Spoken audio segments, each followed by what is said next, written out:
Don't get me started. Don't get me started. Oh, shut your mouth. Hello! Greetings and salutations. It's Covidio Killed the Radio Star, the #1 COVID-based, pun-based podcast, I think. I don't have no claim on that, but, you know, everyone makes up stats, Jeremy. It doesn't matter. Let's claim it right now. I don't think anybody else has said it yet. So if you say it first, then it's true, right? Yeah, exactly. You stake your claim, you put your flag in it, and then it's yours. I mean, who cares about stats and viewer figures and stuff? We hope you are listening, and if you're watching, and if you're not, maybe you'll do so later. But here we are. I'm Alex. That I can't point to you. There you go. That's Jeremy. This is Jeremy. We already definitely have one viewer, because we've already got a comment before we even got started this morning. Hey! Broken. Welcome, Duncan Morris. An endorsement from Duncan. That means a lot, because he's doing a lot of live streaming at the moment. He can't keep him off the live stream. Well. Yes. Yeah. So we should really sort out a theme tune based on Video Killed the Radio Star, probably. Although, Jeremy, I am having such a shit time with tech at the moment that I don't even know if any of this is possible. I can't record anything now because my mixer's broken just minutes before this began. That's why I don't even have a mic, because there's no point. Yeah. Because the mixer doesn't work. And Alex can't record, so there's no point in me recording. There's no point in me sounding like $1 million while Alex sounds like a dick. So yeah, exactly. My mixer broke. My beautiful mixer is just sitting there like a really large paperweight doing nothing, and means I can't do. Oh, I'm so angry. It should be explained that this is the third week we've been trying to mess with the sound, crystal clear audio, get it really sorted, and every week we thought we nailed it this week. 10 seconds. I swear, this whole thing is cursed. Is there a curse, Jeremy? Well, do you think this is a virus? I think that's the theme here. Oh no, your mixer COVID has got the Rona. Oh man, it has, hasn't it? Yeah. Shit, I've touched it, and I've touched my eyes. Do you think you can transmit the coronavirus that's in my mixer to me? Yeah, is that a thing? It is a transmitter, right? It transmits audio. It transmits viruses. Yeah. You're screwed. So next week you can do episode 4 of Covidio Killed the Radio Star while coughing, spluttering, and I'll find a way to intubate you live on webcam. That'll be fine. That'd be nice. That sounded a so bit my dirty. mixer, my mixer has got COVID. It's contracted it. It's broken. It's done. I might come back to life. I don't know, but I'm so unhappy about it. It's nap, Jeremy. It is nap. That's how bad it is. It's so nap. But we're glad that some people want to watch in this third episode of Covidio Killed the Radio Star. No theme tune. Lots of stuff to talk about other than my technical woes. All this money I've got that I have available to spend. I'm going to have to buy more tech. It's terrible. How are you feeling anyway? Are you good? I'm good. I'm for the first episode, I have come with beverage. I haven't drunk any of it yet. Good idea. I did not pour enough for myself.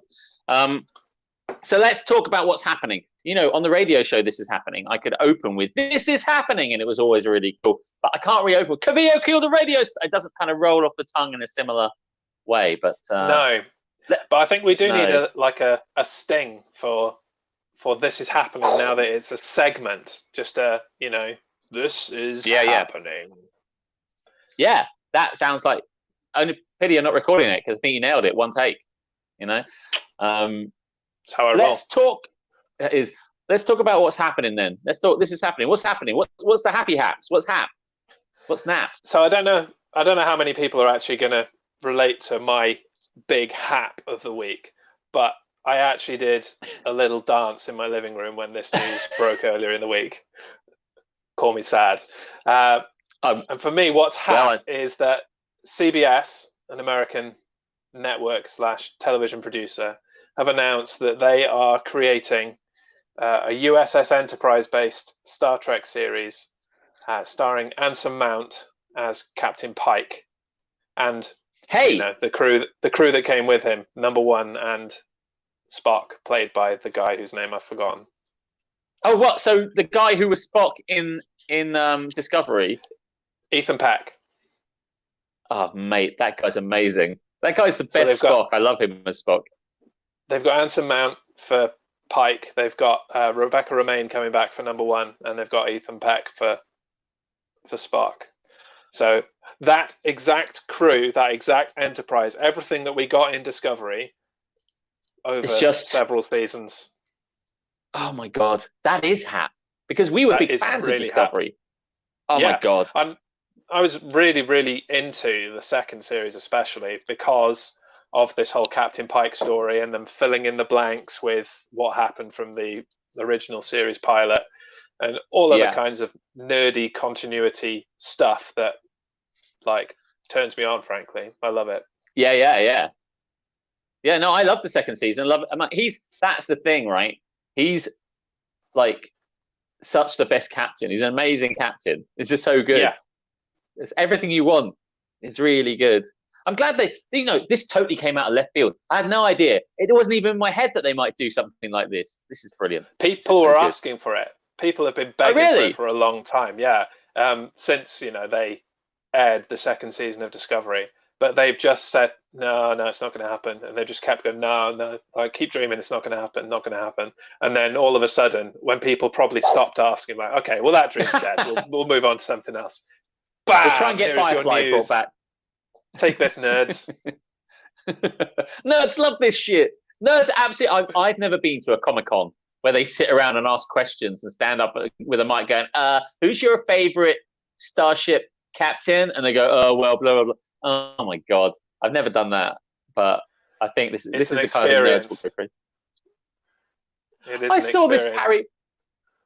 I think they had a lineup of all the people from Harry Potter, all the cast, all the guys you want to see, and the guy who played Flitwick, and who also played Willow. I don't know. Anyway, and they had them all go through their favorite line their character got to say, and I just thought, oh God, this is just so indulgent. And I'm sure they all loved it, but I thought, oh, this is so cringy, because everyone just came up with these terrible, terrible lines that they said, and I'm like, oh, this is awful. But people eat it up, and they ate up when Picard came out, at like San Diego Comic-Con, they had, or wherever it was, Jean-Luc Picard, Patrick Stewart came out, and everyone lost their shit, and it's like, that is kind of fun. It's a bit like when Edge came out, the Royal Rumble. So people love it. It's a cheap pop, Jeremy. People love a surprise. People love to see the people they like. Yeah, they want to see it. They want to see this. But you know what? Today, something else that's is that Patrick Stewart is reading a sonnet a day from Shakespeare's sonnets. So he reads a sonnet, which is cool, man. And then today he's got a glass of wine with him, and he's like, blah, blah, blah, blah, blah, and Patrick Stewart. And he said, today we've got a guest star reading the sonnet. It's Jonathan Frakes. And it was like, nice. Just Riker sitting with him in his house. What, he was with him? Distant. Yeah, he was with him. Yeah. It was just like not next to each other, but the camera pans across.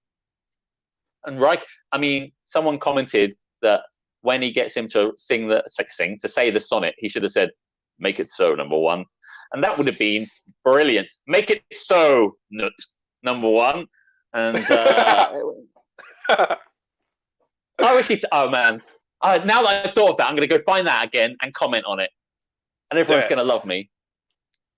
Because none of that was planned. This isn't in our show notes. So that joke took me out of left field. So stupid. I'll tell you what was other than that, was last night, not to go on about somebody else's show that I was in, was the cocktails and bullshit. My monitor's gone off. Everything's stopping! Oh, Jeremy, honestly. I swear to God, stop. Oh my God. If my side of the screen just kind of crackles away and disappears, you won't be surprised. I did a cocktails and bullshit thing with Matt Petty last night, which was brilliant, but it was. It was so much fun. I'm glad you watched it and liked it because honestly, we said we'll just go on for about an hour, maybe an hour and a half or something like that. And then everyone just stayed and kept wanting us to make more cocktails and drink. And I was like getting slowly and slowly. I thought I can handle it for an hour.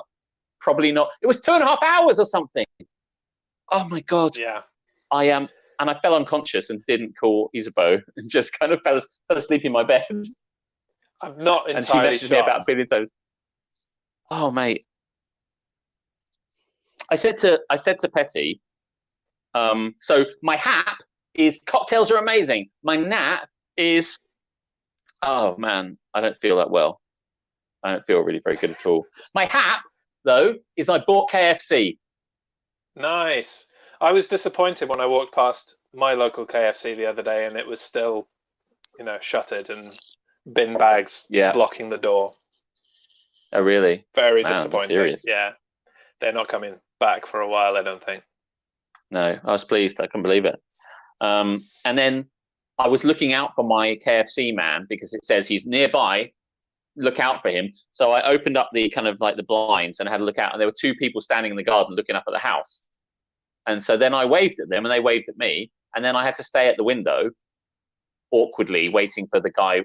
And they're like looking at me like, what? And I'm like, no, I'm waiting for my takeaway. And they're looking at me like, why are you still staring at us, you weirdo? I'm like, I'm not looking at you. You're standing by the gate.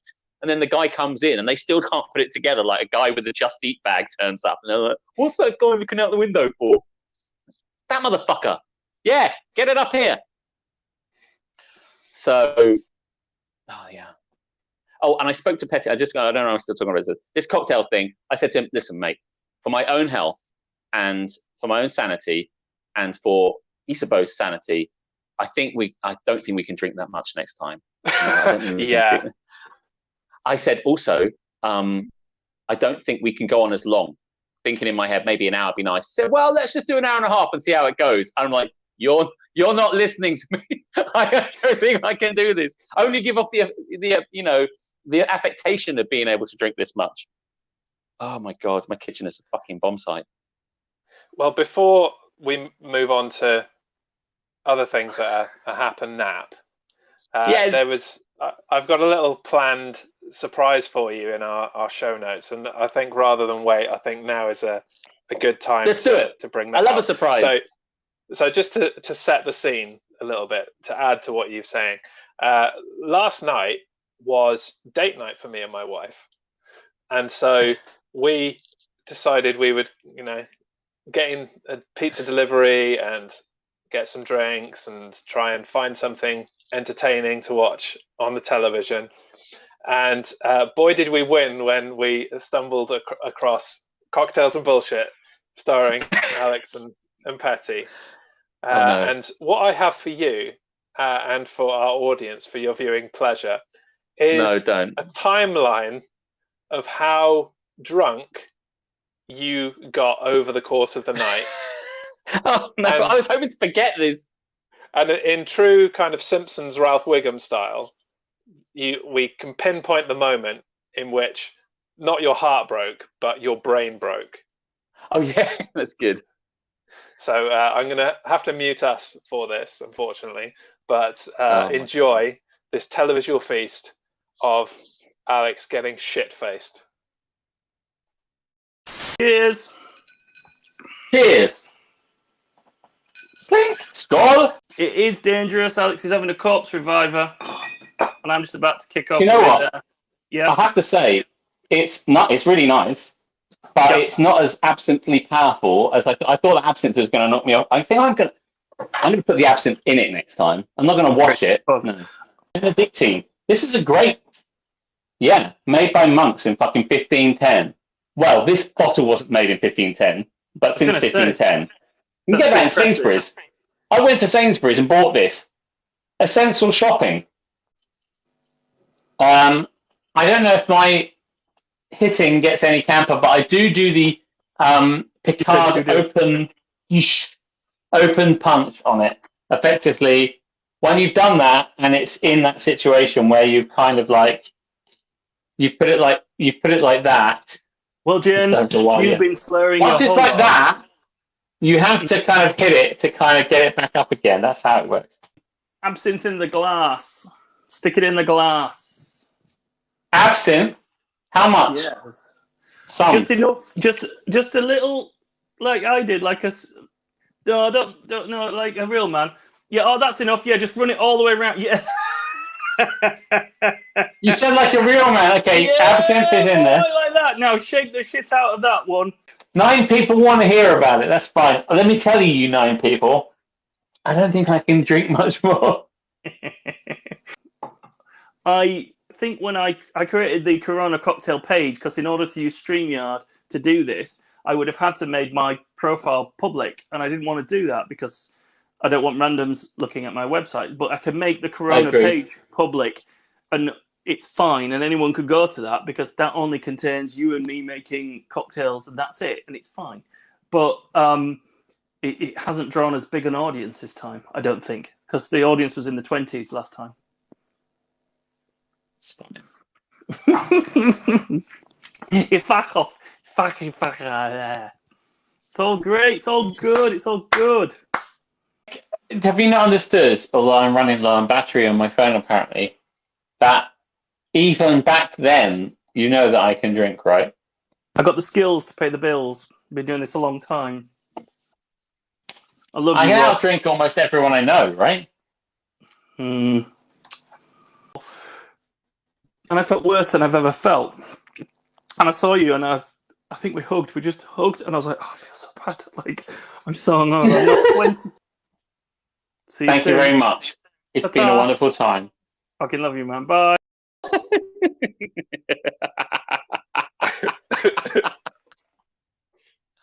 Oh my God.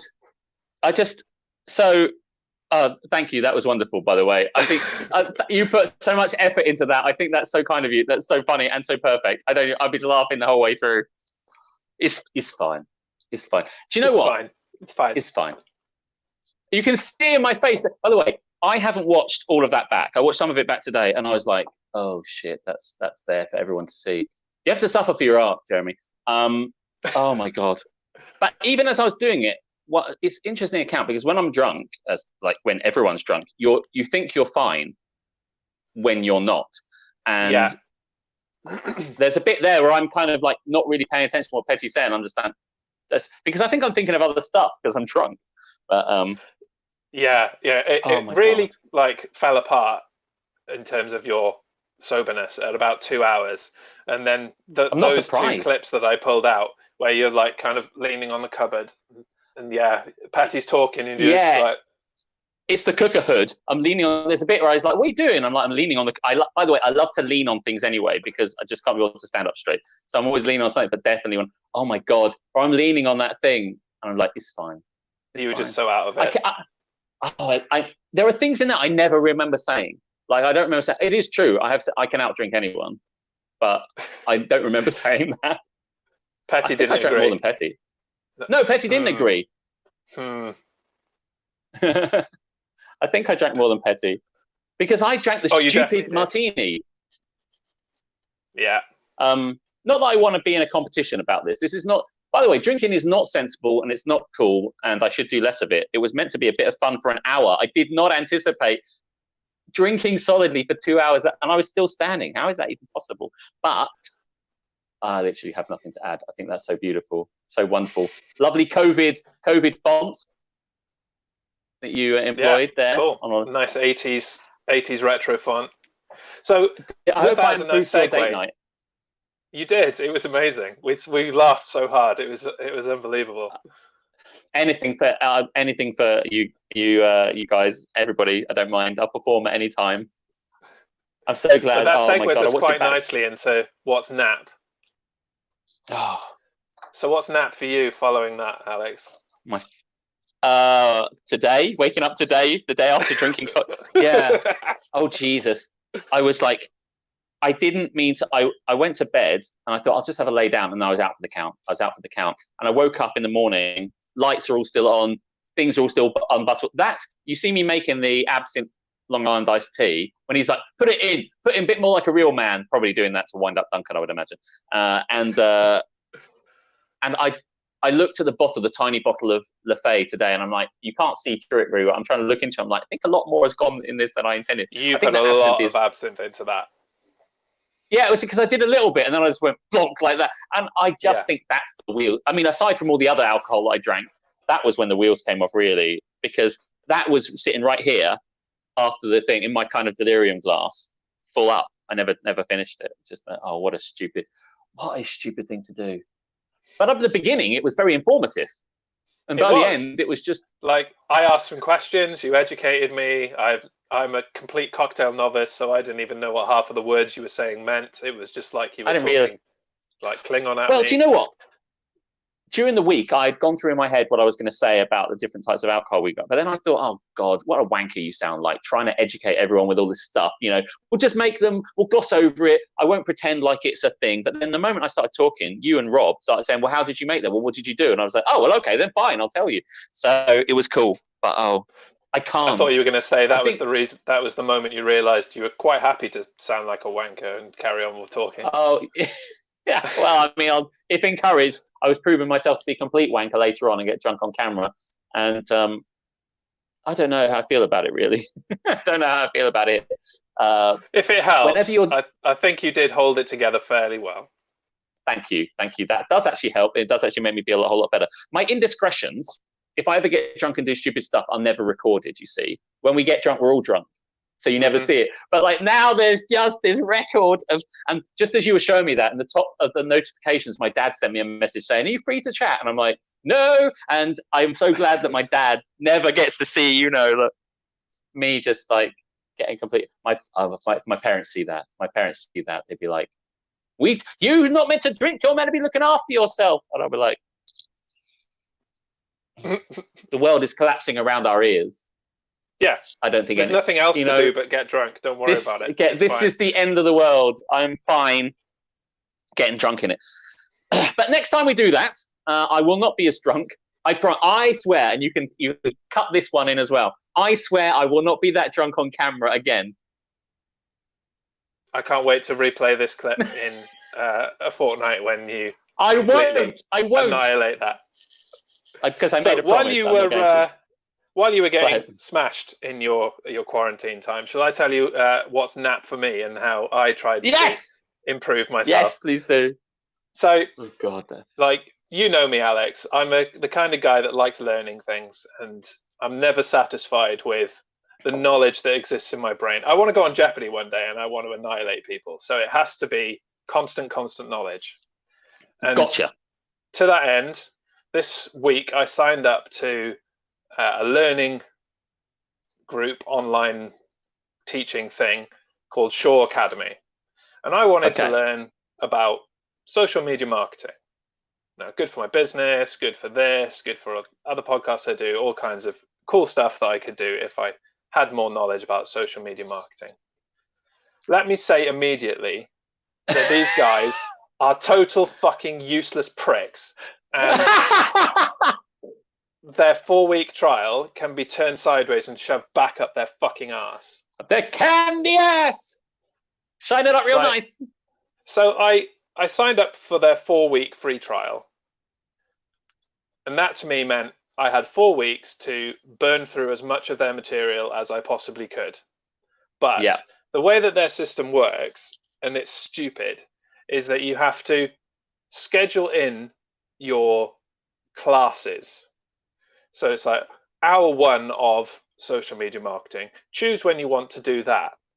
And I've got a 2-year-old. My days are dominated by I do stuff for 10 minutes and then she pokes me and decides that we have to do something for an hour. So I can't sit there for an hour at a scheduled time and decide when I'm doing things. It doesn't work. I want to do it when I want to do it. Yeah. Exactly. I want to pick it up and put it down whenever I want. Do 10 minutes of it, you know, switch over, watch some Hey Dougie, and come back again. But these guys relentlessly are just like, schedule your time, sending me emails, text messages, leaving me fucking voicemails, like relentless, like set your schedules. Your class starts in 15 minutes. Your class starts in 10 minutes. You're late. Your class has already started. I'm like, dude, you're late. I'm trying to put my fucking kid down for a nap. Leave me the fuck alone. Oh my God. And so, having not managed to get to my first lesson with them, realizing that the course could not be completed in that 4-week period because I could only do 2 of these scheduled classes a week. I'm like, this is bullshit. I'm not doing this. I'm going to go and find someone else. And so I go to cancel. And I don't know if you remember these CD subscription services from the 90s where you'd sign up and then it would be you had to run a marathon to quit or to get out. Yeah. Do some kind of krypton factor based experiment to be able to quit. It was like that. I went through about 6 or 7, are you sure you want to quit? Pages.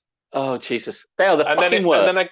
And then I got to the end of it and it was right, all you need to do to quit is to call this number and give us this reference number.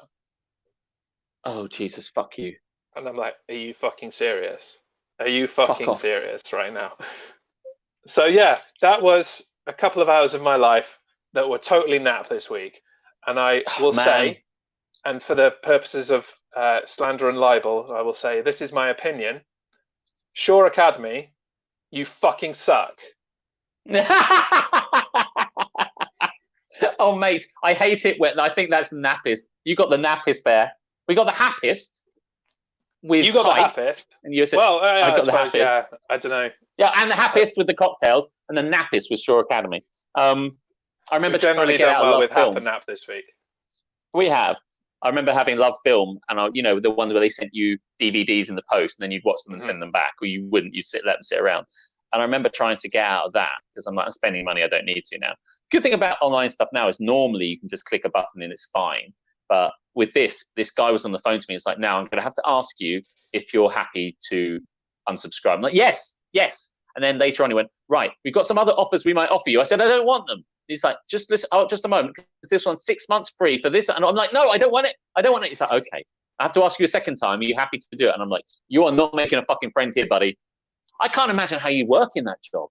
How can you be that guy? It's like, you get home. How can you be happy in your work? I'm pretty annoyed, but at least I'm not going to have a go at the guy, but I can imagine those guys must get some must get some appalling crap, yeah. Oh, yeah.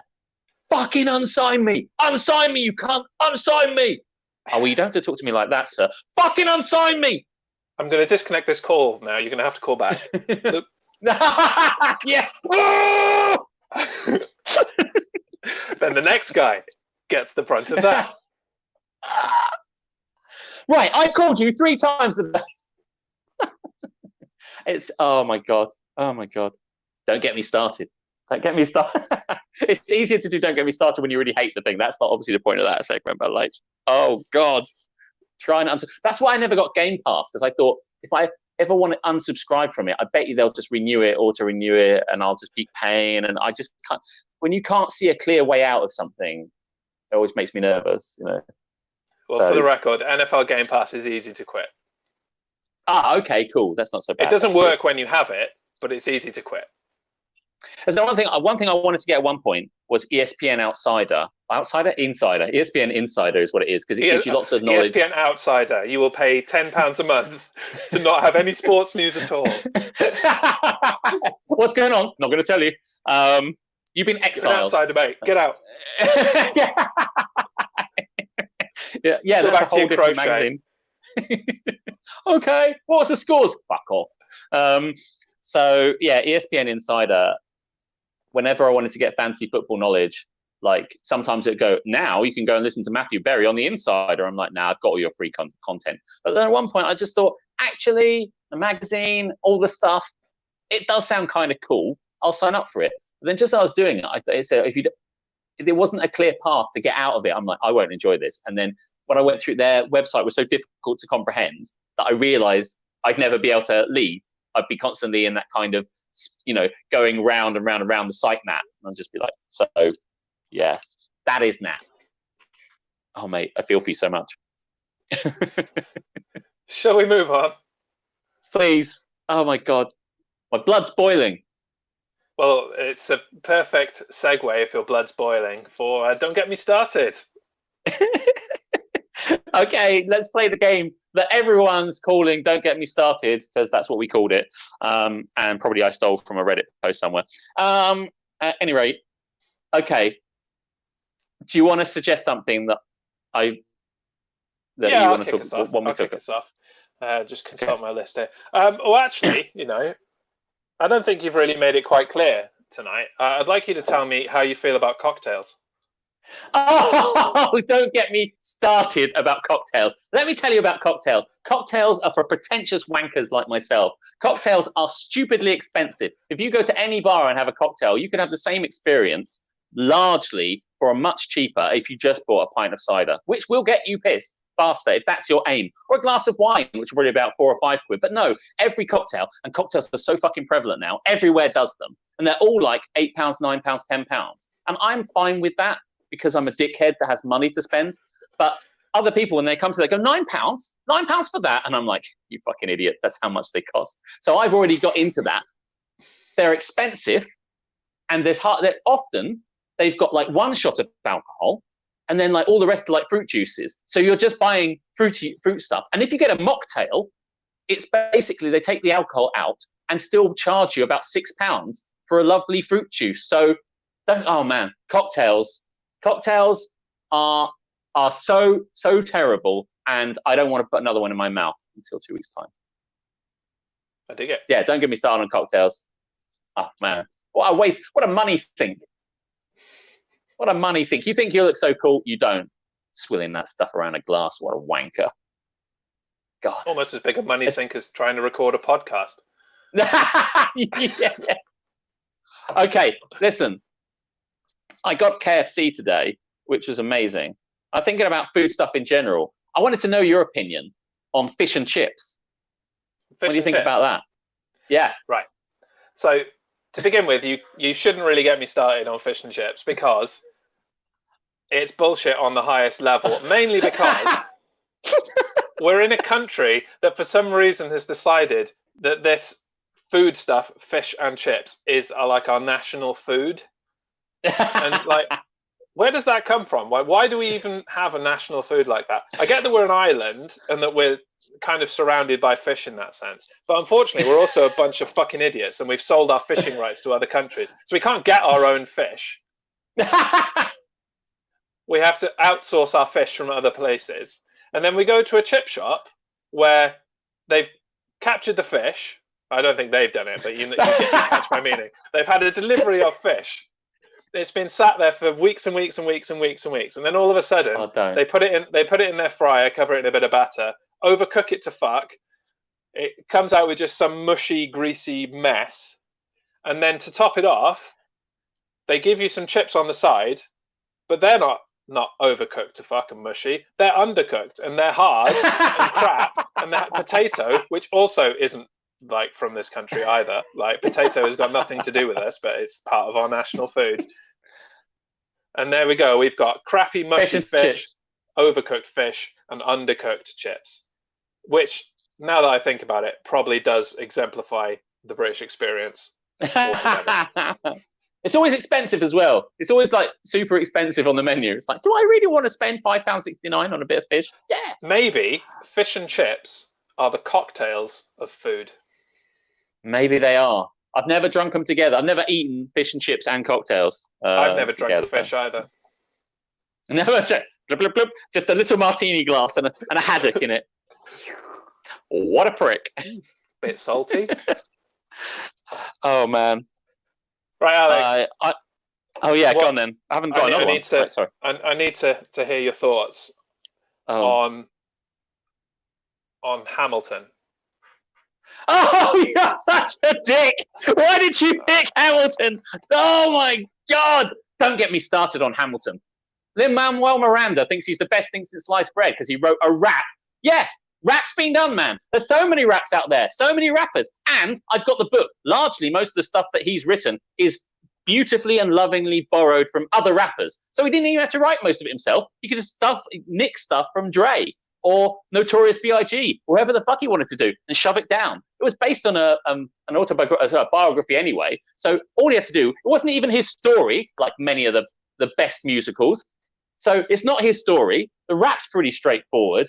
And talk about inflated prices. Like, I remember standing in the queue in the cold for tickets just to come back, just in case any returns came in. And they're coming back for like 150 quid. It's even worse on Broadway, where they're like 500, 600, £1,000 a ticket. It's just a play. It's just singing. It's not even all that good. It's not West Side Story, is it? Has everyone forgotten about West Side Story? No, that is fucking genius. Oh my God, don't get started on Hamilton. And those guys that love Hamilton and try and infect everybody else and try and tell everybody else it's the best musical ever, they will, listen, right?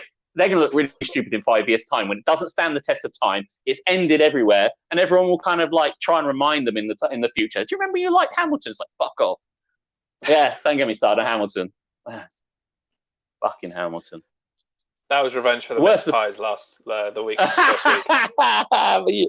Oh man, I don't think I've got another one. I think I only thought we were going to do one, so I didn't get another one for you. I'm sure I could think of something. That's cool. I feel cathartic today. I'm all good. All right, done. We can leave it like that. That seems like a suitable place to leave that, I think, basically. Oh my God, Hamilton. Worse for the people who know all the words and sing it in their cars.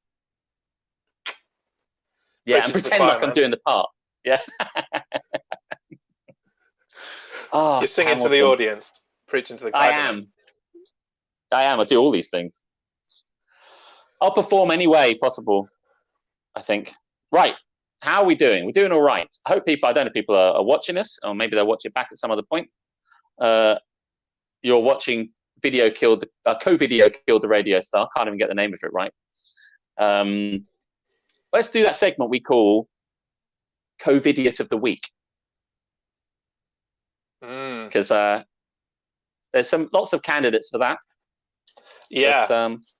But, once again, if I could be so bold to go first, please. I'm going to give us a blanket group of Covidiots, because when so many people act the same way, it's very difficult to pinpoint that one Covidiot. Yeah. So I'm going to start broad, and then I am going to narrow down on one guy. Okay. So if you'll indulge me, I just need to bring up my slides. Hang on. Oh, slides. Check this guy out. Okay. Oh, this is amazing. So my Covidiots is anybody who decided to attend this. Now, this isn't the original poster that I saw, but then when I went back to fetch the poster today for this, it had been deleted by Facebook as fake news, so I had to go back and Google search it. But I think this particular poster was a parody of Covidiots. Right, yeah. But things like this did exist and did happen. One happened in London yesterday, and that's a mass gathering of people in these times of coronavirus and lockdown and not being a fucking penis. Oh my God. And they can't spell Swansea. No, they can't. I didn't notice that until this very moment, actually. So I don't know if that was always like that. Swansea. But whether this is real or not, this UK freedom movement actually exists and have been arranging gatherings and anti-lockdown. You took her freedom type. You took her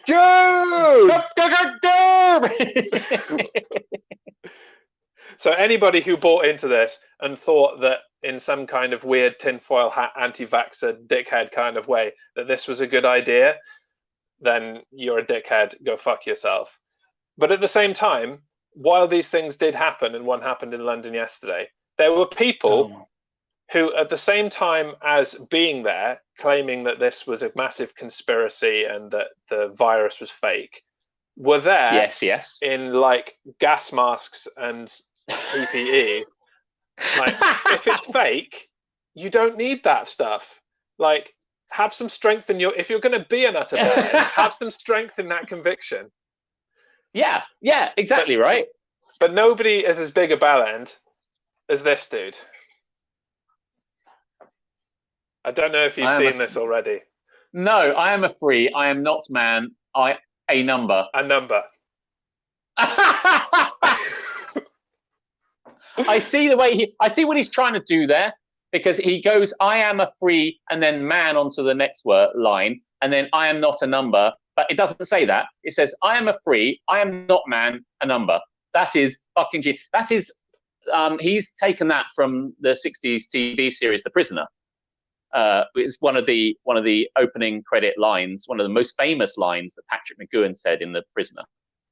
I'm not a number, I'm a free man. It's the other way round. It's the other, oh my God. And he had weeks bullshit. to prepare this. He had weeks to prepare this placard. Yeah, he's like, Margaret, presumably he's married. Margaret, what's that phrase Patrick McGoohan said? I'm not a number, I'm a free man. That's right, I'm a free man. That's right. No, you've got it the wrong way around. No, I think I've got it. Why don't you fact check that by looking at it online? It's very, very famous. No. My memory is good enough. Now, where's my there's your problem. Fact check. Oh my Gertrude, God. crack out the good Sharpies. I have work to do. By the way, yeah, exactly. I am a free... Oh, fuck, we're out of room. Man. That works. I am not... Oh, shit, there's man in the way. A number. I think this is fucking... Patrick McGoohan would roll over in his grave. If he were dead. Is he dead? He is dead, yes. He is dead. Regrettably, he is dead. He was the guy at the end of Braveheart. I don't know. I'm trying to think of things you might have seen Patrick McGoohan in, because if you haven't seen The Prisoner, which I get a sense that you might not have done. I have not. Despite your encouragement over the years that I have known you, I have not seen The Prisoner. Yes, it's come up a few times. It is a bit mental. This is the show that my dad told me all about. And then every time whenever we watch a TV show, me and my dad, he says, I hope it's not like that Portmeirion thing, because The Prisoner was filmed in Portmeirion. He dashes around the place trying to find his way out of the village. But my dad, for some reason, forgets that it's called The Prisoner. So he just goes, don't want it to be like this, because he thinks it's synonymous with any TV show that is written without a clear guideline of how it will end. So he thinks that The Man in the High Castle, I hope it's not like that Portmeirion thing, i.e. it ends kind of, don't know how it ends, like Lost, we don't know. The writers don't know, which is basically what happened to The Prisoner, because the last episode was just fucking bonkers. And that's it. And they're like, oh, is that it? Nobody. Because back in those days, nobody was really writing TV with the same level of story as I think we do today. So it's something inexcusable today. But that was, oh, mate, those slides. That guy, man. I like slides. Yeah, you are. I like PowerPoint. I do, and I think we should have more of them. I feel like I should make some and send them across to you. But you are free. The fact that you just this is the thing. This is a right to our freedoms. It's like, do you know what we're attempting to achieve here, you fucking idiot? By the way, they had a Folkestone one for that. Duncan sent it to me. There was a meet up in Folkestone. I'm like, there are people sitting outside my house in a big group today, and I'm like, what? At the end of all this, when we're all out of it, and we're all patting ourselves on the back, people are like, yep. We did it. Yeah, we did it. Together, we did it. And every time Boris is like, together, we're doing it. I'm like, no, not together. No. Because there's a load of wankers who aren't following 45% of us are doing it. The other 65% are busy sucking each other's dicks in the street. Yeah. Fucking hell. Oh, those guys, man. I thought it was just America, but it's us as well. No, we're worse. Truly, we're way worse. We're living in the end times. I'm glad I got drunk. I don't regret any of it. I kind of do, but that's just the remorse of a drunk. So do you have a covidiot to share that may rival I Am Not Man? I am not man. I am not man. No, I do. I don't know that it rivals it, but this was going to be my covidiot a couple of weeks ago. It's Tim Martin of Wetherspoons, the guy who runs Wetherspoons, who's come out with some absolute gems over the years of nonsense, hateful bullshit. He's very big. He's a very big Brexiteer.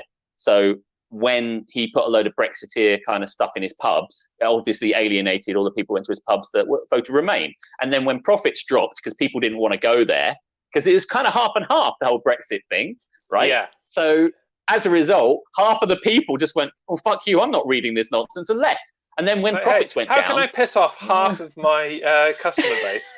It's just not savvy. So then once these profits went down, he kind of said, I don't understand it. He didn't say exactly that, but he kind of responded to it like, well, I blame those Remainers. And I'm like, this is classic. I hate people like this who do something, it has a result, and then they can't blame themselves.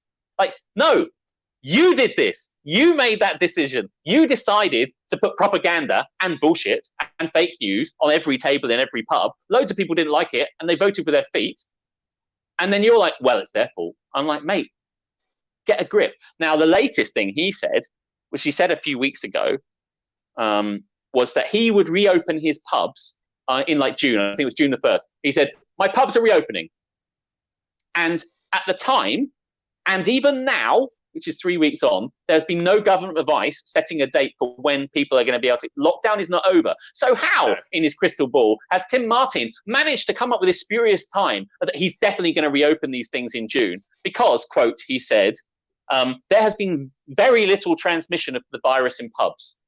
Thank you, Professor Martin. You know, they've been fucking closed.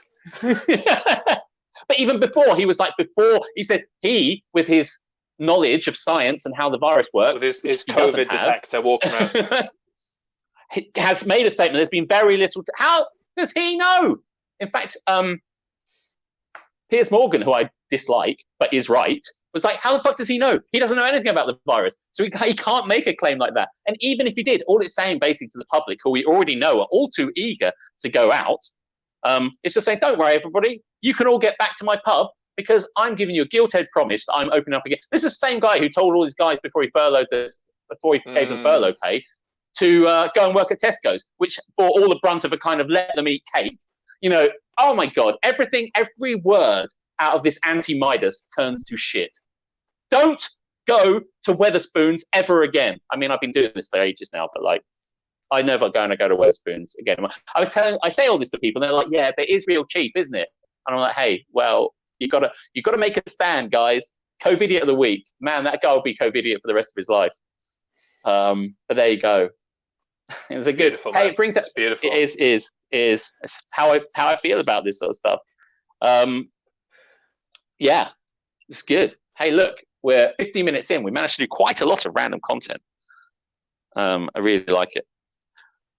So, what now? Well, I think we should plow on to our last segment, but before we do, I've just got a comment to share from our good friend Duncan, who may or may not / will be the topic of the next segment.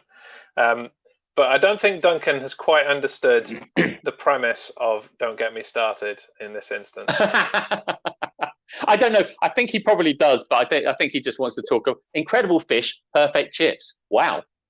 Do you know what? I now I want them. I have had food from the Seafarer before.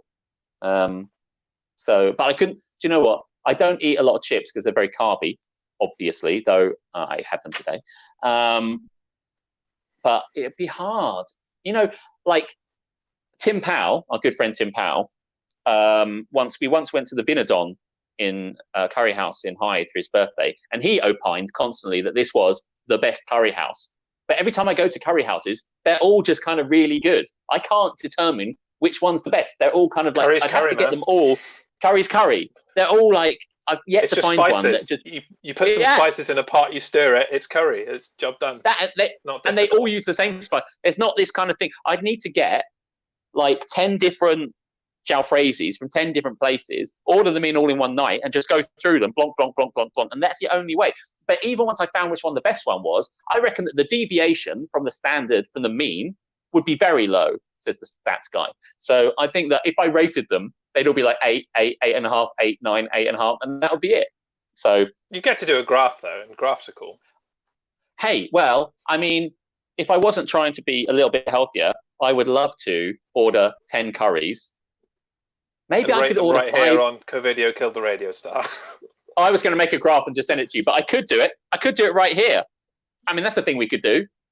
You could share Google Docs live, and we'll just make the graph. It's going to be an epic episode, folks. Well, I eat curry and live graph making while Alex just goes. You should do it too. Dead into the camera like the weird guy on MasterChef South Africa. Mate. Well, no, you've got to do it because you've got to do that face.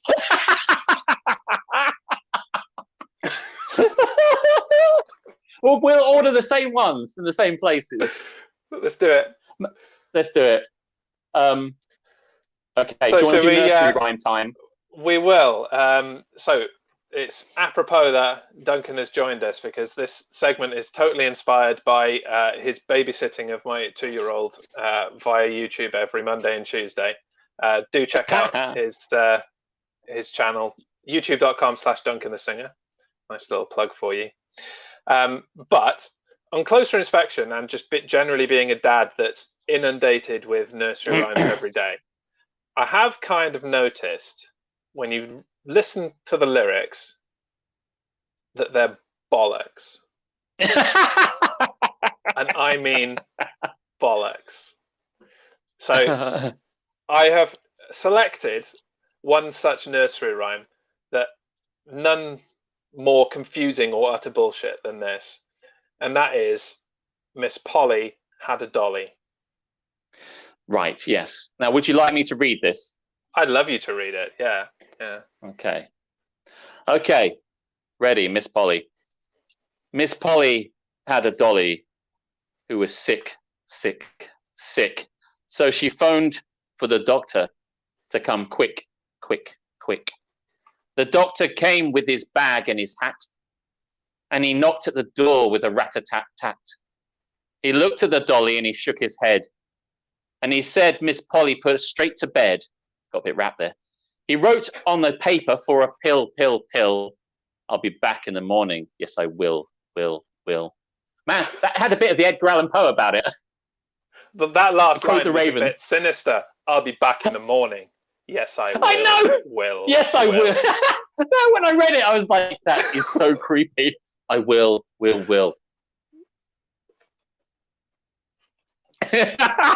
do it so well. You do it so well. I can't do it. The fuck? The dolly was sick? How is a dolly sick? So this doctor's got a racket going on because he doesn't need to treat real people. He just exploits children by going and treating their toys.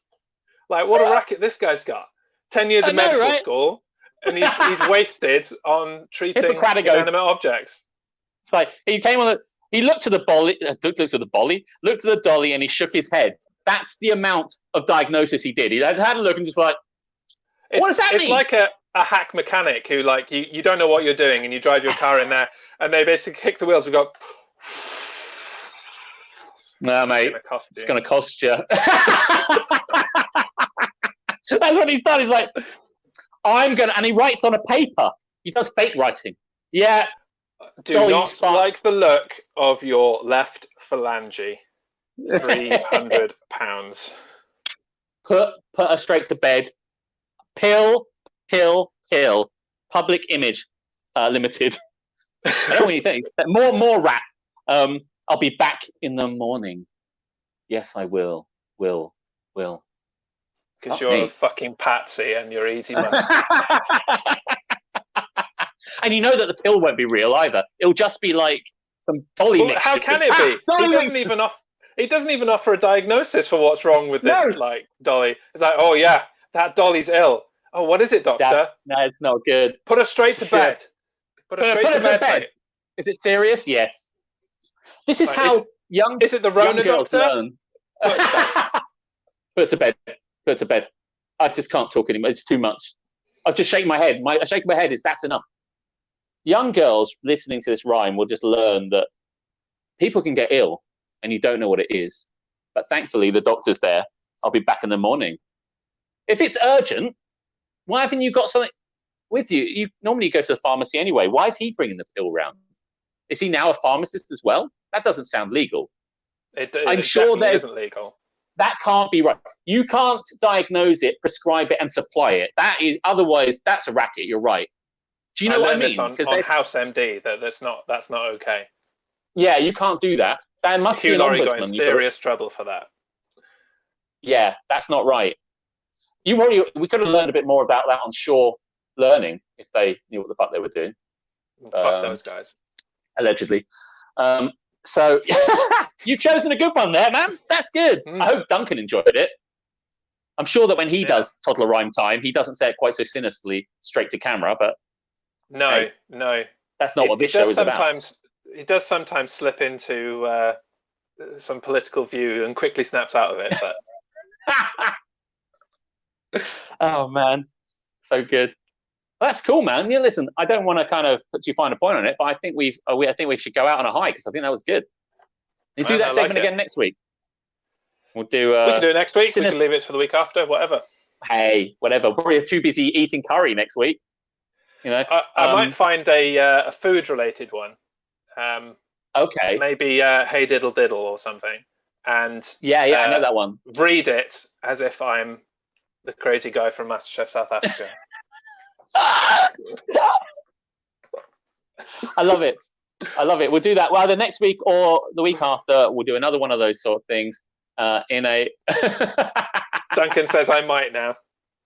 I look forward to tomorrow, Duncan. I'll be tuning in at 10:30 on your channel. I very much look forward to.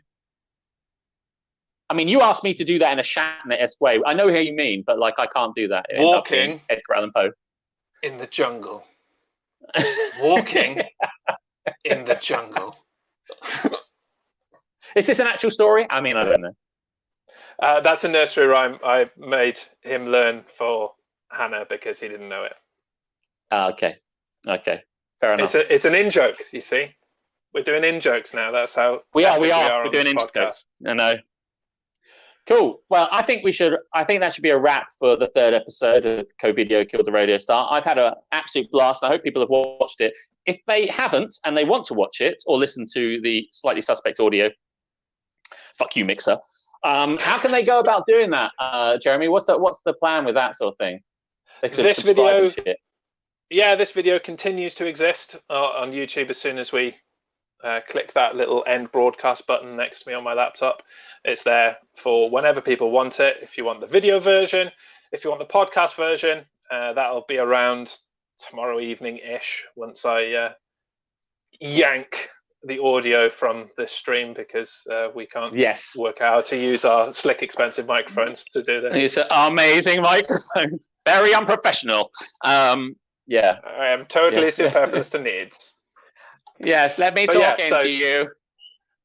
You shall be encouraged to subscribe to the channel, hit the bell so you know when we're broadcasting, and like, subscribe, review, kiss our asses, all kinds of good stuff. Comment. Yeah.